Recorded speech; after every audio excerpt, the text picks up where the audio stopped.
My name is Lynn Santer, author of the hit anthropomorphic novel Swan Song. I'd like to share with you a bit about how this story came to be. I have lived on Lake Hugh in the subtropical paradise of the Gold Coast in Australia for 24 years. During that time, I formed a very special relationship with one particular swan named Serena.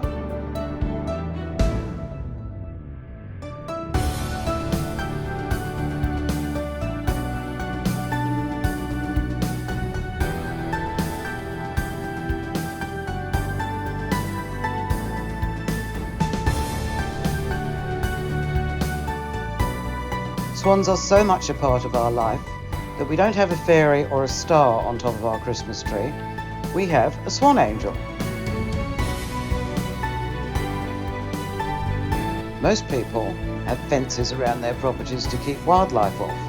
Me, I have a ramp from the lake so it's easy for them to come on.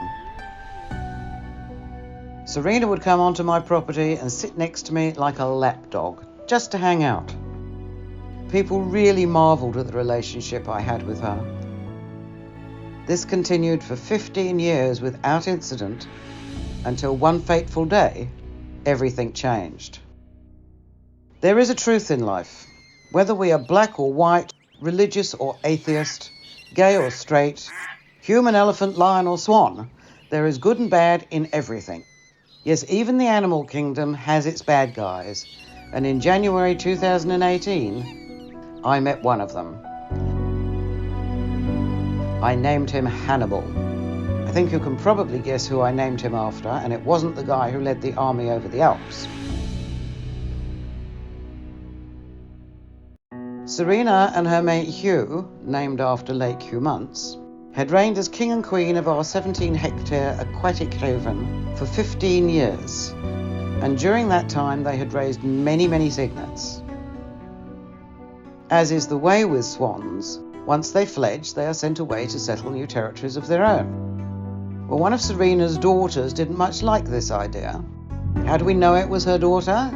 By the ankle tags the council put on all swans. This daughter, I named her Isis, wanted the territory for herself. So she flew off and found herself the biggest, toughest, meanest bruiser of a swan and brought him back to challenge her aging father for the kingdom. Now, I'm not quite sure how that conversation goes in swan language, but 100% this is what happened. This big brute of a swan arrived, not only wanting to challenge Hugh for the kingdom, but he planned, and in fact he did, kill Hugh. And not just Hugh. Normally territorial disputes between swans are a show of force, not a battle to the death. And I have never seen a swan attack another creature. This one did. Hannibal attacked cormorants, turtles. Sometimes he would thrash the water to foam with his wings just because he was in a bad mood. This was not a nice swan. He even attacked the most beloved character on our lake, Serena's best friend, a non-native white duck my mother named Lord Quacksalot, obvious reasons. After Hannibal finished with her, Lord Q lost half his feathers and didn't quack for 6 months. Hannibal also killed Lord Q's mate, Blondie. Now, it is often said the law is a donkey. No, wait, that's an ass, isn't it? Well, here the law prevents intervention when it comes to territorial disputes between wildlife. Well, nuts to that. Serena was my swan, my friend. She had lived here her entire adult life. She was an old lady swan, and she had just been left widowed with 4 non-flight capable sub-adult cygnets. And I wasn't the only one who felt that way. Many long-term residents around Lake Hugh considered Serena their swan. Together, we became her vigilante squad. From all corners of the lake, we started texting each other night and day, checking on the whereabouts of both Hannibal and Serena, and intervening when Serena needed protecting. Hannibal was hell-bent on killing our swan and her children, and we were just as hell-bent on stopping him. Never once did any of us harm him, but we certainly got in his way a lot. But Serena was a wily old swan. She knew every nook and cranny to hide in, and she knew we humans were her friends. She outwitted him in so many ways, it was just astonishing. I once saw her lower her neck to water level so as to avoid his line of sight and steam off in the opposite direction like a commando. We also communicated somehow. I didn't speak her language and she didn't speak mine, but we understood each other perfectly. One of Hannibal's tactics was to starve her out if he couldn't actually kill her. I had never fed her before any of this happened, but I was about to start. However, I was very visible to the evil swan, so I came to an arrangement with Serena, and don't ask me how she figured it out, but she did. Swans do not rise before daybreak, but Serena figured out where and when to show up before sunup to be fed safely, every day before daybreak, when he was either asleep or he couldn't see. This was one amazing swan. Anyway, I started blogging about the Hannibal and Serena saga on Facebook, and oh my goodness, the story gathered a following around the world. If I missed a day's post, people would phone me wanting to know if Serena was okay. Seriously. Of course, knowing I'm a writer, people also started screaming for me to write the book and make a film about this saga. I didn't do that for a long time for two reasons. First, it was all too raw and too real for me. Second, I knew to make it publicly consumable for people who knew nothing about the real story, I had to structure this Hollywood style. The story had to be just about the animals without human intervention, and it had to be anthropomorphized. I've even included spiritual beliefs of the animals. And believe it or not, crows really do hold funeral ceremonies. Perhaps not quite like the one in the book, but pretty close. It wasn't until last year that inspiration struck, and I suddenly knew how I was going to do it, and that's when Swan Song was born. Before I go any further, I would like to play for you now an animated trailer for the book and an excerpt from Chapter 6, narrated by South African-born Hollywood beauty Musetta Vanda. She has completed recording the audiobook. You will know Musetta from your favourite sci-fi shows.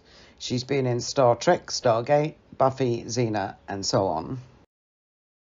From best-selling author and internationally acclaimed filmmaker Lynn Santer comes a tale of love, treachery, sacrifice, and survival in the secret life of swans. Set in a subtropical paradise, the reigning swan's ambitious daughter refuses to accept the ways of her kind, setting a chain of events in motion where hearts are broken, friendships are challenged, and lives are lost. A colourful community of characters share in this journey of self-discovery. The cheeky immigrant duck, the courageous crow, the leathery old skeptical turtle, and the colony of prehistoric-looking swamp hens. Will paradise be lost, or an idyllic world restored? This enchanting young adult novel will warm the hearts and inspire the souls of all ages. Available on Amazon now. Chapter 6. Sunrise followed sunset as life continued on Swamp Hen Island. Hugh and Serena were caring for a new egg. They took it in turns to incubate the fragile casing that nurtured the growing life inside. Many changing of the seasons and experience had taught them how important it was to make sure there was always plenty of nesting around the egg to keep it warm. While one sat on the egg, the other would exercise, patrol and eat, usually returning with some new nesting material to keep everything fresh. Lord Quacksalot, Precious, and Blondie also fussed around making sure everything was perfect for the little one. "We can't have this little mite getting cold now, can we?" Precious said busily. It had been 1.5 full moons since the egg was laid. All the animals knew this was the full length of time that a swan egg required to incubate. "I think this one has decided to sleep in," Lord Quacksalot quipped. "It won't be long now," Serena assured him. "I think I'm going to get some rest before the pitter-patter of little web feet arrives. All that non-stop chatter baby swans make. It's a bit much for an old duck. Chatter, chatter, chatter. It never stops. I can't stand non-stop chatter," Lord Quacksalot muttered. Everyone looked at him. "What?" he wanted to know. Serena grinned at Blondie and Precious. Suddenly, they all heard the faint sound of pecking from inside the egg. Precious threw her wings up in excitement. "The baby's coming!"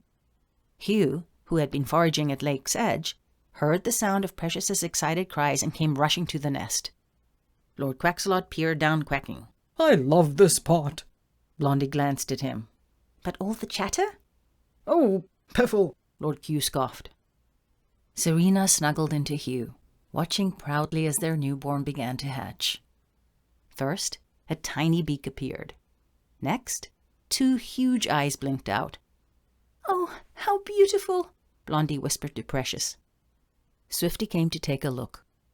Spike, much larger now, but still with one feather spiked out of place, hurried behind, not wanting to miss out on the excitement. The cygnet, still covered in a waxy substance that protected it from fluid inside the egg, continued to peck away from inside, one tiny chip after another. This is so exciting, Precious gushed. Gradually, the tiny cygnet burst out of his shell and shook himself free of the only thing he'd known as home for the last 1.5 full moons. He tried to peer around, but was almost blinded by the bright sunlight. Quickly, he closed his eyes. The light hurts. Serena looked down on him lovingly, before beaming at Hugh, who was standing by her side, tall and proud. All thoughts of Isis had left their minds. They were parents again. There was no room for regret or sadness when their hearts were so full of joy and love. Love for each other and love for their newborn. He sure looks like he's going to be a chip off the old block, Swifty commented. The little one only made tiny beep-beep sounds, blinking his eyes open again. Oh, aren't they adorable at that age? Precious cheered. Beep-beep, the little one repeated, gazing up at the enormous towering figures of his parents. Whoa, they're huge. Welcome to the world, little one, Hugh announced proudly. I think we shall call you Prince. He glanced at Serena for approval. She nodded. Prince! All the animals repeated in unison. Beep, beep, said little Prince, trying to struggle to his feet. Meanwhile, at the far end of the lake, unbeknown to the community on Swamp Hen Island, Isis had returned with Hannibal, and he was wasting no time sizing up the kingdom. You were right, Hannibal told Isis in a deep, rumbling voice. This is a much better kingdom than the one you found me on. And it's ripe for the picking, my love, Isis seductively told him. You mean once I defeat your father for the ruling rights, he reminded her. He's an old swan, she scoffed. You'll take him easily. And you will be my queen to reign over your birthright, he pointed out. As it should be, she confirmed. Tom the turtle was watching and listening to them from below the surface. Luckily for Tom, the 2 conspiratorial swans did not know he was there. Other turtles joined him. There's something very not right about this, Tom whispered to his friends. I have a bad feeling in my shell. The other turtles agreed. We should go warn the others. Quickly, silently, the submerged fleet of turtles sped off in the direction of Swamp Hen Island. The book went straight to #1 on Kindle in Australia when it was released just before Christmas 2022, and it is also available in paperback and hardback, with the audiobook released in 2024. Among the reviews and critical acclaim it has received, the story has been likened to Wind in the Willows, Watership Down, and The Lion King with black swans. And in November 2023, it was awarded the coveted Reader's Favourite Awards in Miami, Florida. To me, this is a tale of wit meets murder with a cavalcade of charismatic and colourful characters set in a subtropical paradise, asking, will the wily Swan Queen outwit her deadly foe with help from her best friend, the cheeky immigrant duck, Lord Quaxalot? We're planning to adapt Serena's story into an animated musical feature film in the near future. So, until we meet again in the stars, an expression that will make sense to you when you read the book, thank you for listening.